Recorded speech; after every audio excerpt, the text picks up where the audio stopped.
बिल्कुल उठाना चाहिए, नहीं उठाना चाहिए तो जहाँ जहाँ से जीत करके आना दलित समाज सोचे नहीं घरों का घेराव करें। बीजेपी में जितने दलित नेता हैं, मैं कह रहा हूँ बीजेपी में जितने दलित नेता हैं, अगर वो इस पर गृह मंत्री अमित शाह का घेराव नहीं करते हैं तो लोगों को चाहिए, चाहे वो रामदास अठावले हैं, चाहे जो राम मेघवाल है, चाहे चिराग पासवान है, चाहे अन्य दलित नेता हैं, सांसद हैं, उनके घरों का घेराव करना चाहिए और उनके ऊपर दबाव बनाना चाहिए कि आप अपने गृह मंत्री से जाकर के माफ़ी मंगवाइए। बाबा साहब डॉक्टर अम्बेडकर के स्थान में गुस्ताखी बर्दाश्त नहीं। लोगों को स्वर्ग में जाना है वो जाएं भगवान का नाम लेकर के, लेकिन हम तो डॉक्टर अम्बेडकर का नाम लेकर के ही स्वर्ग में, हमारे लिए यही स्वर्ग है, हमारे लिए कोई नरक स्वर्ग नहीं है। इस देश में करोड़ों करोड़ों लोगों को पानी पीने का अधिकार नहीं था, मरे हुए का मांस खाते थे, गोबर में से निकाल के अनाज खाते थे, पीछे जाड़ी आ गए, हांडी बांध दी गई थी, वो आदमी आज की तारीख में अफसर बन गया, फॉर्च्यूनर में घूम रहा है, उसके लिए ये स्वर्ग है। और नागपाल जी गृह मंत्री हैं अमित शाह, उन्होंने सदन में कहा है क्या अंबेडकर अंबेडकर चिल्लाते रहते हो, यदि इतनी बार आप भगवान का नाम लेते ना स्वर्ग पहुंच जाते। उनके इस बयान की अब जो है आलोचना हो रही पूरे देश और दुनिया में, क्या कहना चाहोगे? देखिए, एक बात तो तय है कि आरएसएस और बीजेपी के जो लोग हैं वो कितने भी अम्बेडकरवादी होने का दम भर लें, लेकिन उनके मन और मस्तिष्क में जो मनुस्मृति है वो रह रह करके बाहर निकलती है। कभी जब ये कहते थे कि हमें 400 पार देना, 400 सीट देना, हम संविधान बदल देंगे, कभी अनंत कुमार हेगड़े कहता था कि हम संविधान बदलेंगे, कभी विवेक दोबराय कहता था कि हम संविधान बदलेंगे। तो ये कितना भी संविधानवादी होने का और अम्बेडकरवादी होने का दम भर लें, मोदी जी कितना भी चीख लें कि मैं तो ओबीसी माँ का बेटा हूँ, संविधान नहीं होता तो बाबा साहब नहीं होते तो मैं तो प्रधानमंत्री नहीं बनता, लेकिन सच्चाई की बात यह है, जैसे हिंदू में कहते हैं ना कि मुँह में राम और बगल में छुरी, ये कितने भी अम्बेडकरवादी हो लें, कितने बाबा साहब के स्मारक बना लें, लेकिन उनके मन और मस्तिष्क में जो मनुस्मृति है वो डॉक्टर अम्बेडकर के खिलाफ है। और ये देखिए, बाबा साहब डॉक्टर अम्बेडकर से इनको डर क्या है? ये अम्बेडकर का अपमान नहीं है, इस देश के 88% आवाम का अपमान है। SC ST OBC माइनॉरिटी, जिन लोगों के लिए बाबा साहब डॉक्टर अम्बेडकर ने ताउम्र संघर्ष किया, जिन लोगों के लिए बाबा साहब डॉक्टर अम्बेडकर ने 4-4 बच्चों की कुर्बानी की, जिन लोगों के लिए बाबा साहब डॉक्टर अम्बेडकर पूरी ज़िंदगी भूखे रहे, प्यासे रहे, लड़ते रहे, उनकी घरवाली उनसे मतलब छोटी उम्र में छोड़ करके चली गई, दुनिया को अलविदा कह के चली गई, ये उस समाज का अपमान है। बाबा साहब डॉक्टर अम्बेडकर का अपमान इस देश के संविधान का अपमान है, इस देश के 88% SC ST OBC माइनॉरिटी का अपमान है, और ये अपमान बर्दाश्त के काबिल नहीं है।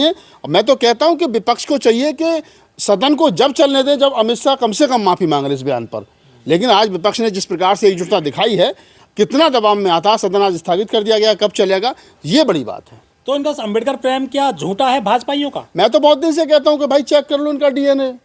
अगर विदेशी आदमी हमारे घर के आदमी को अपना बाप बता रहा है तो इस पर समझिए वो क्यों बता रहा है। वो इसलिए बता रहा है क्योंकि उसको यहाँ राज करना है और उसको वोट चाहिए। देखिए, बाबा साहब डॉक्टर अम्बेडकर, मैं कह रहा हूँ, बाबा साहब डॉक्टर अम्बेडकर, उन्होंने कहा ना अमित शाह ने कि पैशन बन गया है, तो पैशन बन गया तो डॉक्टर अम्बेडकर पैशन है, डॉक्टर अम्बेडकर मजबूरी है, डॉक्टर अम्बेडकर जरूरी है, या डॉक्टर अम्बेडकर से दूरी है? ये सवाल है। अगर डॉक्टर अम्बेडकर से जिन लोगों की दूरी थी, भाई जब देश आज़ाद हुआ तो 2 हिस्सों में बटा, जिनको इस्लाम के आधार पर 10 देश चाहिए था तो वो लोग पाकिस्तान में चले गए, जिनको चाहिए था हिंदुस्तान वो हिंदुस्तान में आ गए। लेकिन इनको ना तो मुसलमानों से खतरा था उस समय भी और ना आज खतरा है। इस समय भी इनको डॉक्टर अम्बेडकर की वैचारिकी से खतरा था, क्योंकि डॉक्टर अम्बेडकर का समता मूलक समाज का सपना, बाबा साहब डॉक्टर अम्बेडकर का समता, मैत्री, करुणा, भाईचारे का सपना, एकता समानता का सपना, इनके हिंदू राष्ट्र के बीच में, इनका जो हिंदू राष्ट्र का एजेंडा है उसके बीच में कहीं ना कहीं रोड़ा बनता है। इसलिए रह करके ये कहीं ना कहीं हमेशा बाबा साहब डॉक्टर अम्बेडकर का प्रेम तो दिखाते हैं, लेकिन कूद करके उसी पाले में चले जाते हैं, क्योंकि कहते हैं ना कि नकली आदमी नकली होता है। वो जितना मर्जी अपने आप को प्रेम दिखाने का काम कर ले, लेकिन जब जब जरूरत आएगी तो वो असली रंग में आ जाएगा। तो ये असली रंग है बीजेपी का, इसको समझना चाहिए। क्या भगवान को बड़ा साबित करना चाह रहे थे अमित शाह डॉक्टर अम्बेडकर से? नहीं, वो तो देखो उनके नजर में तो भगवान बड़ा है ही भाई। भगवान ने तो किसी का भला नहीं किया। उनका तो खरीद रहा ना भगवान। भाई राम के नाम पर उनकी सरकारें बन रही हैं, राम मंदिर के नाम पर इस देश के अंदर दंगा हो रहा है हिंदू मुसलमान का, और हो रहा है तो फिर उसमें उनको कहीं ना कहीं राजनीतिक फायदा मिल रहा है। वो अमित शाह की जो भाषा है, मैं बिल्कुल कह सकता हूँ कि किसी भी तरीके से गृह मंत्री की भाषा नहीं हो सकती, किसी प्रबुद्ध की भाषा नहीं हो सकती। ये भाषा वास्तव में एक तड़ी पार भी कह सकते हो, और भी बहुत सारे शब्द हैं वो कह सकते हो। ये भाषा अशोभनीय है, इसकी जितनी निंदा की जाए उतनी कम है। बाबा साहब डॉक्टर अम्बेडकर जो इस देश के करोड़ों करोड़ों दलितों के, पिछड़ों की जिनमें आस्था है, जो संविधान बाबा साहब डॉक्टर अम्बेडकर के प्रति इनकी आस्था है, उन तमाम लोगों का ये क्या नाम है अपमान है। और चाहिए लोगों को घर से बाहर निकल करके अमित शाह के पुतले फूको, अमित शाह पर दबाव बनाओ, और जब तक अमित शाह माफी ना मांग ले तब तक ये जो जंग जो है वो जारी रहेगी। दलित नेता हैं जो अपने आप को अम्बेडकरवादी बताते हैं, वो कुछ कर पाएंगे? आप क्या बोल? देखिए, बीजेपी के दलित नेता हों या फिर वो नेता दलित नेता हों जो बीजेपी के सारे पर राजनीति कर रहे हैं, उनसे उम्मीद करनी बेकार है। अपने सामाजिक आंदोलन को मजबूत करिए, अपने सामाजिक जो भाईचारा उसको मजबूत करिए, तभी जाकर के कोई राजनीतिक पार्टी दबाव में आएगी, नहीं तो उससे पहले दबाव में आने वाली नहीं है। बाबा साहब को पूरी दुनिया पूजती है, नॉलेज ऑफ सिंबल कहा जाता है, 32 डिग्री 9 भाषाओं का ज्ञान है बाबा साहब को, ऐसा कहा जाता है। और वो भारत रत्न है, उनके लिए गृह मंत्री इस तरह से, जैसे कि कोई रोड पे बात करते इस तरह से बात कर रहे हैं बाबा साहब के लिए। अरे भाई साहब, अब गृह मंत्री जब रोड छाप बना दिया तुमने तो बात कैसी करेगा वो?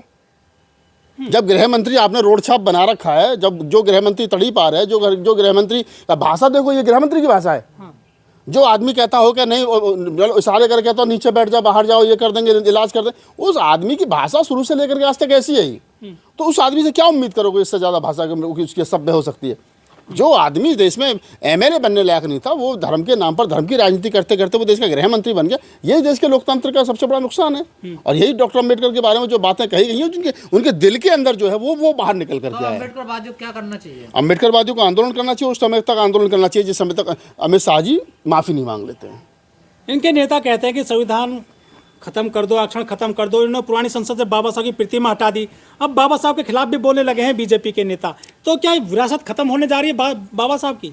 देखिए एक बात बताइए, ये कोई पहला मामला तो है नहीं। जिस आरएसएस ने 50-52 साल तक अपने संघ के उस पर तिरंगा झंडा नहीं फहराया हो, जो आरएसएस उस समय कहती हो कि ये जो भारतीय संविधान है ये भारतीय मिजाज के अनुकूल नहीं है, इसमें भारतीयता दिखाई नहीं देती है, यानी इसमें मनुस्मृति की झलक नहीं है, हम इस संविधान को नहीं मानेंगे। जिन लोगों ने भारत का संविधान जलाया हो, आप उनसे उम्मीद करोगे कि वो किसी प्रकार से डॉक्टर अम्बेडकर का सम्मान करेंगे, भारतीय संविधान का सम्मान करेंगे? वो कतई सम्मान नहीं करेंगे, बिल्कुल सम्मान नहीं करेंगे। और उनसे इसी प्रकार की उम्मीद है। 26 नवंबर को तो फूल चढ़ा रहे थे हम इस हो भाई साहब, मैं कह रहा हूँ ना कि विचारों पे ताला और फोटो पे माला, ये तो चलता रहा है इस देश के अंदर। डॉक्टर अम्बेडकरवादी होने का मतलब देखिए, वो आदमी जो डॉक्टर अम्बेडकर ये कह के चले गए कि मैं कभी रामकृष्ण को ईश्वर नहीं मानूंगा, ना उनकी पूजा करूंगा।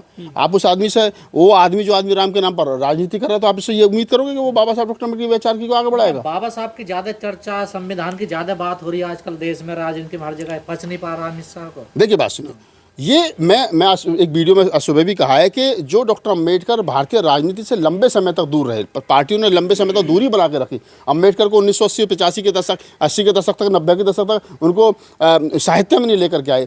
आज ये मजे की बात है कि 2 दिन तक संविधान पर चर्चा होती है और हजारों बार डॉक्टर अम्बेडकर का नाम लिया जाता है, जिस अम्बेडकर को कभी अछूता माना गया था। तो ये कैसे हजम हो जाएगा उन लोगों को जिन लोगों ने डॉक्टर अम्बेडकर को दड़ी पर बैठ कर पढ़ने नहीं दिया?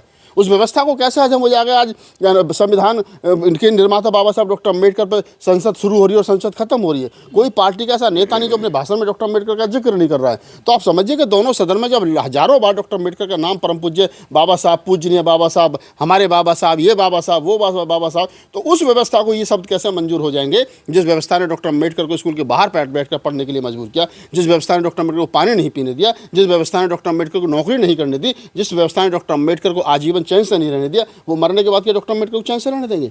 तो ये उसी व्यवस्था के लोग हैं। को पता था क्या मैं बोल रहा हूँ, क्या इसका नतीजा क्या होगा? अरे जो आदमी भाषण लिख करके लाया, पढ़ रहा, उसे पता नहीं क्या बोल रहा है वो। फिलो में थोड़ी बोला है भाई, वो लिखा हुआ भाषण है। वो कह रहे हैं कि अगर जितनी बार तुमने अम्बेडकर का नाम लिया विपक्ष ने, उतनी बार अगर भगवान का नाम लेते तो 7 बार तुम स्वर्ग में चले जाते। तो वो कह रहे हैं ना कि अम्बेडकर के नाम पर, लेकिन भाई जो लोगों को स्वर्ग में जाना है वो जाएं भगवान का नाम लेकर के, लेकिन हम तो डॉक्टर अम्बेडकर का नाम लेकर के ही स्वर्ग में, हमारे लिए यही स्वर्ग है। हमारे लिए कोई नरक स्वर्ग नहीं है। इस देश में करोड़ों लोगों को पानी पीने का अधिकार नहीं था, मरे हुए का मांस खाते थे, गोबर में से निकाल के अनाज खाते थे, पीछे जाली आ गया, हांडी बांध दी गई थी। वो आदमी आज की तारीख में अफसर बन गया, फॉर्च्यूनर में घूम रहा है, उसके लिए ये स्वर्ग है।